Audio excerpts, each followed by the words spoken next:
Hello दोस्तों, GK गुरु channel में आप लोगों का स्वागत है। पिछले सेशन में हम लोग क्वेश्चन नंबर 107 तक कवर किए थे और आज सेशन को आगे बढ़ाते हुए क्वेश्चन नंबर 108 से शुरू करते हैं और इसी के साथ साथ हम लोगों का रिवीजन चलता रहेगा। तो यहाँ हम लोग का क्वेश्चन नंबर 108 है, सूची 1 को सूची 2 के साथ सुमेलित करना है। तो ए में दिया हुआ है, कलकत्ता पर नवाब सिराजुद्दौला द्वारा अधिकार। तो ये 15 से 20 जून 1756 ईस्वी में हुआ था।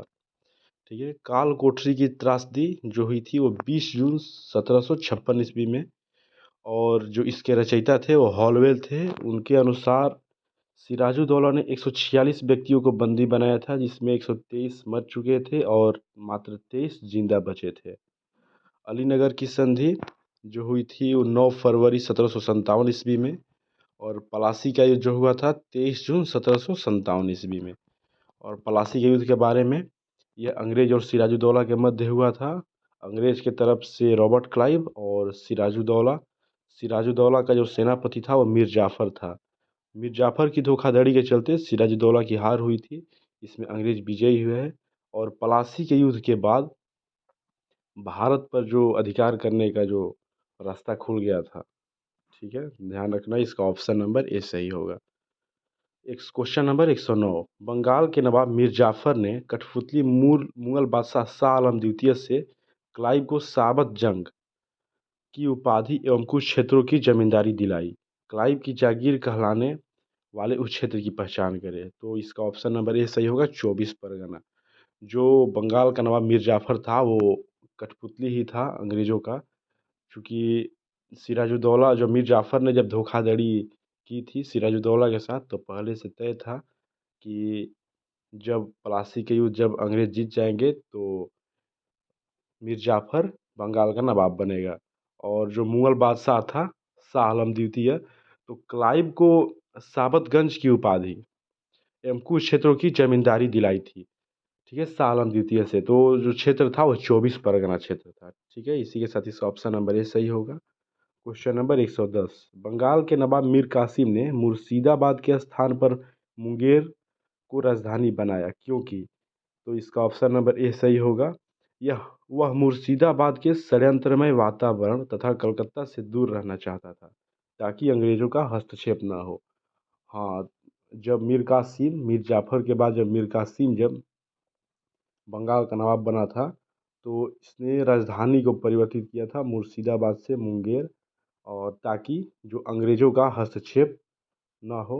और मुंगेर में बारूद और अ, हथियार के कारखाने स्थापित किए थे। तो इसी के साथ ऑप्शन नंबर ए सही होगा हम लोगों का। क्वेश्चन नंबर 111, बंगाल के किस नवाब ने ब्रिटिश कंपनी के गवर्नर को लिखा, आपके भद्र पुरुष इस प्रकार व्यवहार करते हैं, वे समस्त देश में गड़बड़ी फैलाते हैं, लोगों को लूटते हैं तथा मेरे अधिकारियों का अनादर करते हैं तथा उन्हें शारीरिक यातना देते हैं।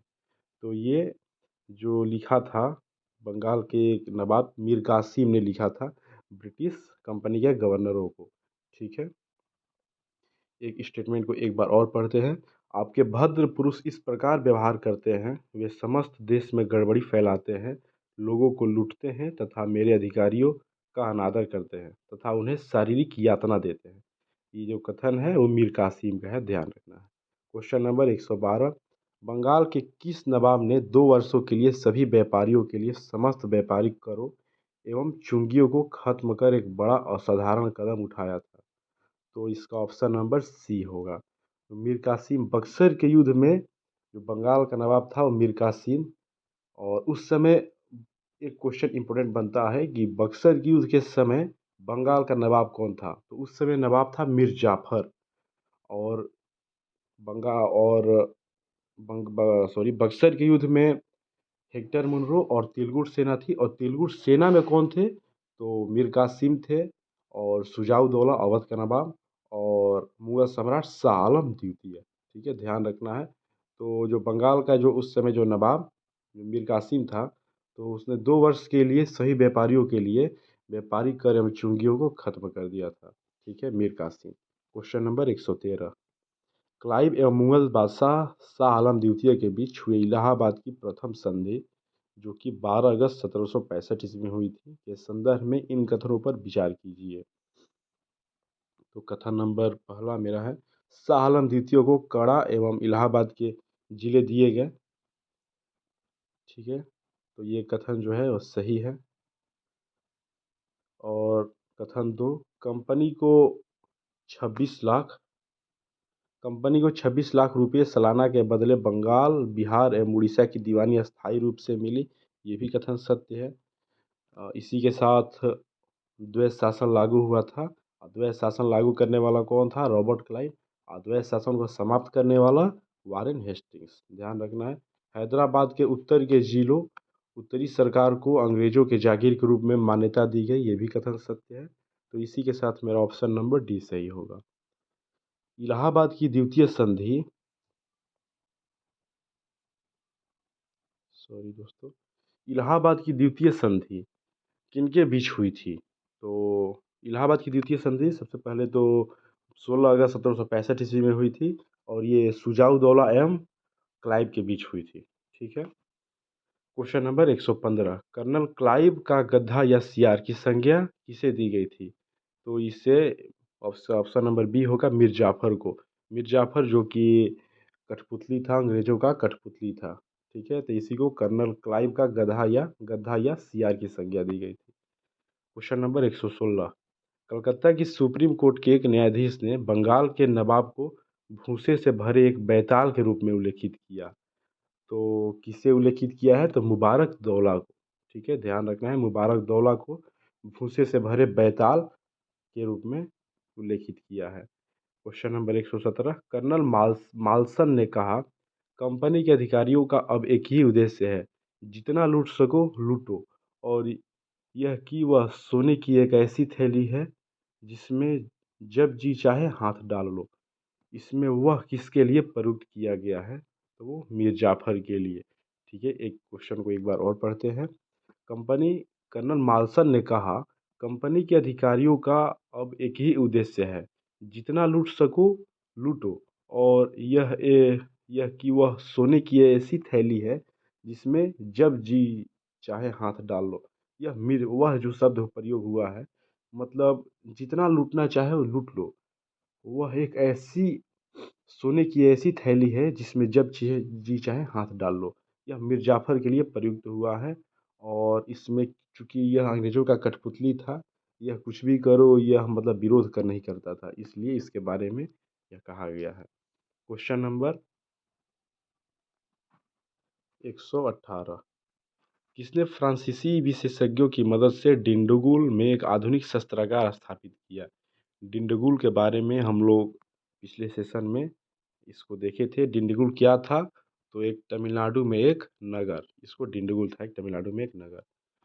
तो क्वेश्चन एक बार और पढ़ते हैं, किसने फ्रांसीसी विशेषज्ञों की मदद से डिंडीगुल में एक आधुनिक शस्त्रागार स्थापित किया था?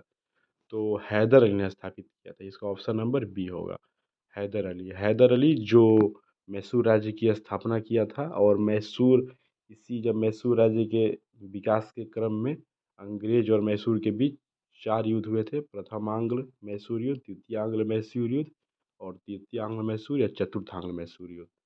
तो हैदर अली की मृत्यु जो हुई थी द्वितीय आंग्ल मैसूर युद्ध के मध्य हुई थी।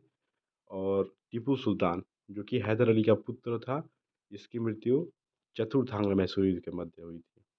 ठीक है, उसी क्रम में हुई थी।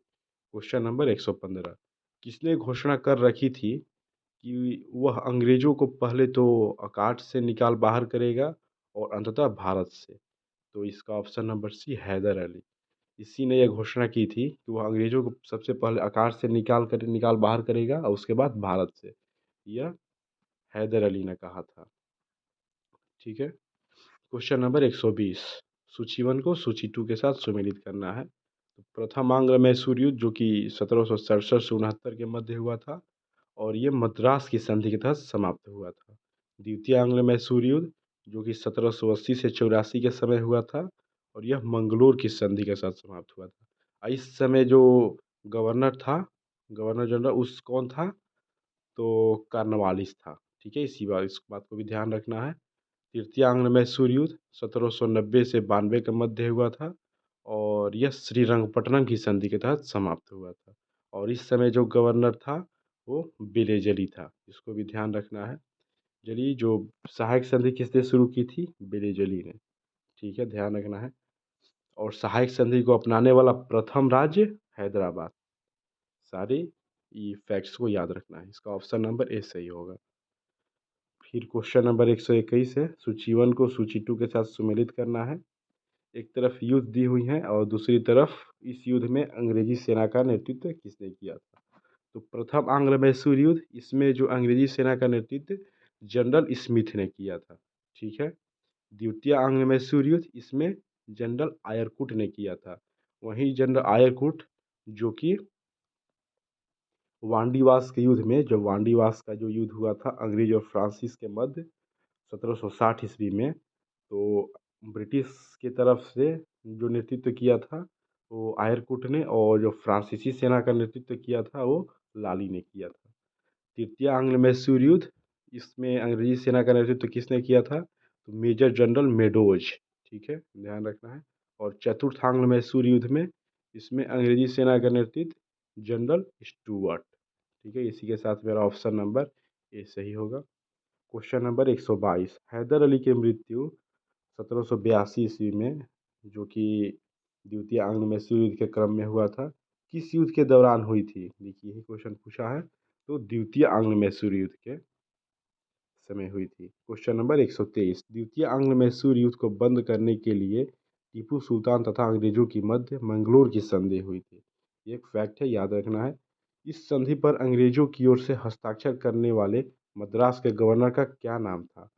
तो इसका ऑप्शन नंबर सी सही होगा, लॉर्ड मैकेरी ने। ठीक है, लॉर्ड मैकेरी ने। क्वेश्चन नंबर 124, द्वितीय आंग्ल मैसूर युद्ध के समय गवर्नर जनरल कौन था?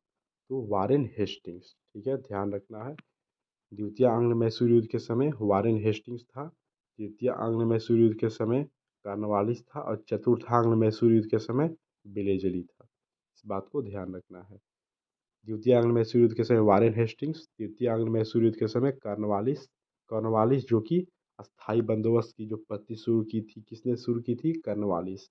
ये कार्नवालिस के बारे में एक इम्पोर्टेंट फैक्ट है। और बेलेजली चतुर्थ आंग्ल मैसूर युद्ध के समय बेलेजली गवर्नर जनरल था। और बेलेजली के बारे में सहायक संधि जो शुरू करने वाला था वो बेलेजली था। ठीक है। क्वेश्चन नंबर 125, टीपू सुल्तान तथा कर्नवालिस के बीच 1792 ईस्वी में श्रीरंगपट्टनम की संधि हुई। इसके तहत जो कौन सा कथन सही है, इसमें हमको देखना है। तो टीपू को अपना आधा राज्य अंग्रेजों को दे देना पड़ा। हाँ, ये कथन तो सही है। तृतीय आंग्ल मैसूर युद्ध के समय जो टीपू को अपना आधा राज्य अंग्रेजों को देना पड़ा था। टीपू को 3 करोड़ रुपया युद्ध क्षति के रूप में देना पड़ा, ये भी कथन सही है। ब्रिटिश रेजिमेंट को श्रीरंगपट्टनम स्थापित करना पड़ा, ये कथन गलत है।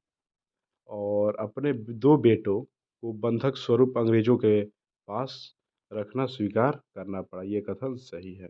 तो इसी के साथ हम लोगों का ऑप्शन नंबर सी सही होगा। क्वेश्चन नंबर 126, टीपू सुल्तान ने अंग्रेजों को निष्कासित करने के लिए निम्न में से किन देशों के साथ संपर्क स्थापित किया? तो जो टीपू सुल्तान के बारे में जो राजधानी बनाया था टीपू सुल्तान ने, वो श्रीरंगपट्टनम में स्वतंत्रता का वृक्ष लगवाए थे। और यह जैकोबिन क्लब के सदस्य थे। तो टीपू सुल्तान ने अंग्रेजों को निष्कासित करने के लिए तो मतलब किन किन देशों के साथ संपर्क स्थापित किया था? तो फ्रांस, अरब, अफगानिस्तान, मॉरिशस और तुर्की, पांचों देश। इसके साथ ऑप्शन डी सही होगा। क्वेश्चन नंबर 127, टीपू सुल्तान के संबंध में इन कथनों पर विचार कीजिए। ठीक है, कथन को देखते हैं। टीपू ने एक नया कैलेंडर या पंचांग लागू किया। ठीक है। कथन 2, टीपू ने सिक्का ढलाई की एक नई प्रणाली शुरू की। ठीक है। टीपू ने माप तोल के लिए एक नए पैमाने को अपनाया। और जो कथन 4 है वो फ्रांसीसी क्रांति, ये मॉडर्न हिस्ट्री का एक टॉपिक है। फ्रांसीसी क्रांति जो 1789 ईस्वी में हुई थी, की सफलता से प्रभावित होकर उसने रंगपट्टनम में जैकोबिन क्लब की स्थापना की, स्वतंत्रता का वृक्ष लगाया और अपने को नागरिक टीपू विहित करने लगा। तो ये चारों कथन सही है। इसी के साथ हम लोग का ऑप्शन नंबर डी सही होगा। ठीक है, एक मिनट दोस्तों। इसी के साथ हम लोग का ऑप्शन नंबर डी सही होगा। तो इसी के साथ आज के सेशन को यहीं समाप्त करते हैं और उम्मीद करूँगा आपको ये सेशन पसंद आई होगी और अच्छी तरह से आप लोग समझ पाए होंगे। तो इसी के साथ अगली वीडियो में मिलते हैं। Thank you.